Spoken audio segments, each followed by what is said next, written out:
Thanks for listening. Be sure you are subscribed at jackwilkie.com to the free email list. And if you'd like to support the work I do with these articles, the videos, the Think Deeper podcast, and my forthcoming books, you can become a supporting subscriber there as well, jackwilkie.co/subscribe, and grab a digital copy of my new book, You Are Saved, The Christian's Assurance, along with 8 other ebooks as a token of my thanks.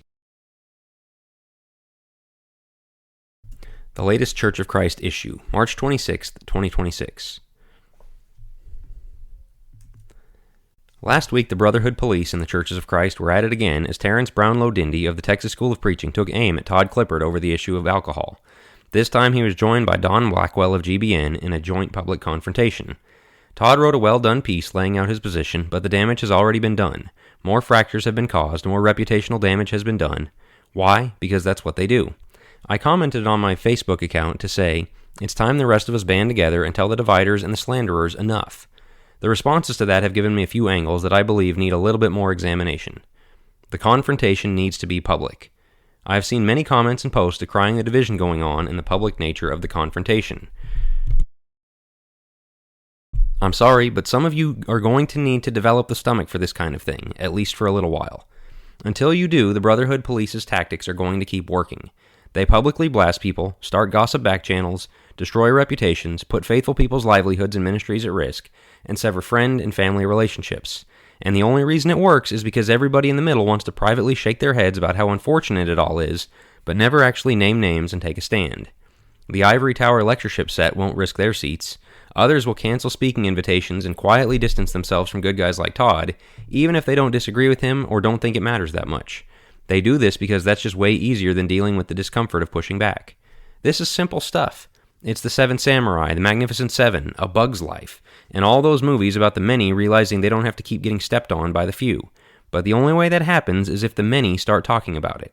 When Paul opposed Peter to his face in the presence of all, Galatians 2:11-14, I'm sure there were people in the room who thought Paul was way out of line for causing a scene.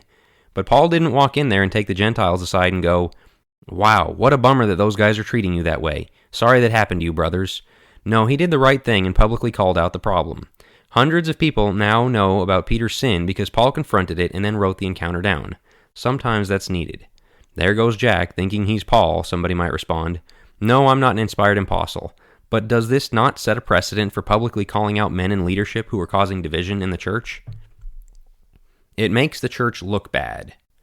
This has been one of the common claims that airing our dirty laundry publicly is a hindrance to the church's image.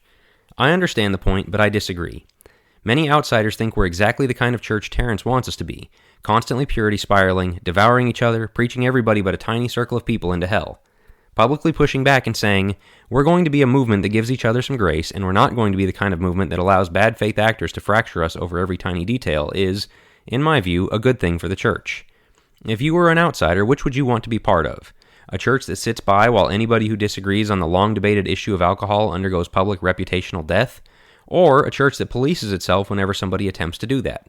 The first is what we've been doing, the second is what we're attempting. You tell me which one has more appeal. A bad incentive structure. Consider the incentive structure in place when rooting out false teachers is a path to the top and a way to establish oneself as a faithful brother and defender of the gospel. Why else do you think we see the same guys repeatedly popping up in comment sections, labeling everybody and their dog a false teacher? Because this is what quote-unquote good preachers do in this approach to Christianity. What's worse is you see young guys coming up who immediately start taking aim at false teachers in ministry as a way to prove their mettle. A while back I got a private message from somebody I don't know and have never met, asking me my position on the new heaven and new earth doctrine. No intro, just a doctrinal grilling. And wouldn't you know it, he's labeled me a false teacher to mark and avoid. Sadly, many of us have this exact kind of encounter we can share. That's what this rotten version of Christianity produces. Test the fruit. Quote, woe to you, scribes and Pharisees, hypocrites, because you travel around on sea and land to make one proselyte, and when he becomes one, you make him twice as much a son of hell as yourselves. End quote. Matthew 23:15. Lest the accusation get turned around, I'm not trying to climb the ladder here because 1, I'm not on it and never have been, and 2, if I was aiming to get on the ladder, writing this piece is the dumbest thing I could possibly do. False teachers, you say. While we're on the topic of the false teacher label, the casualness with which that term gets thrown around is downright shocking. These guys use it to mean some combination of person who disagrees with me and person who is wrong about anything in the Bible. That is not the biblical meaning of the term. In 2 Peter 2, 1-3, false teachers are described as sensual, greedy men who are bringing swift destruction on themselves. Galatians 1:9 says anyone who teaches a contrary gospel, as they often accuse us of doing, is accursed. In Matthew 7:15-20, they are called ravenous wolves who will be known by their fruits. Yet in the hit piece against Todd Clippard, they repeatedly refer to him as a brother. In my comments, I've been called a false teacher and brother by the same person at the same time. Sorry, you're going to have to pick one. False teachers are not your brothers. They will use mark and avoid in Romans 16 and not keep reading into 16:18, where the men they are to mark and avoid are called slaves of their own appetites and not slaves of Christ. This, once again, is the cowardly disfellowship of the Brotherhood police. If somebody advocated we put a pride flag out front, throw a rock band on stage, and have a lesbian pastor take over the church, they wouldn't be calling the guy who suggested it brother. None of us would. But this way they can have their cake and eat it too. They can be the staunch defenders of truth without actually siloing themselves off from everybody who dares disagree with them on anything. And they get to cast themselves as loving by still sprinkling the term brother in there. What they don't realize is, by their standard of measure it will be measured to them, Matthew 7:2. If doctrinal perfection is your standard of fellowship and faithfulness, you had better not be wrong about a single jot of the Scriptures. But that's what leads to their refusal to entertain even the slightest discussion about allowing for more or for matters of opinion or agreeing to disagree, because it would bring their whole system crashing down. The vicious cycle rolls on. We don't have to keep putting up with this. I maintain that we need as many of us as possible calling these tactics out, praying for repentance, and refusing to let ourselves be divided by these games. And I maintain that, as unfortunate as it is, we need to have the stomach for confrontation until it stops.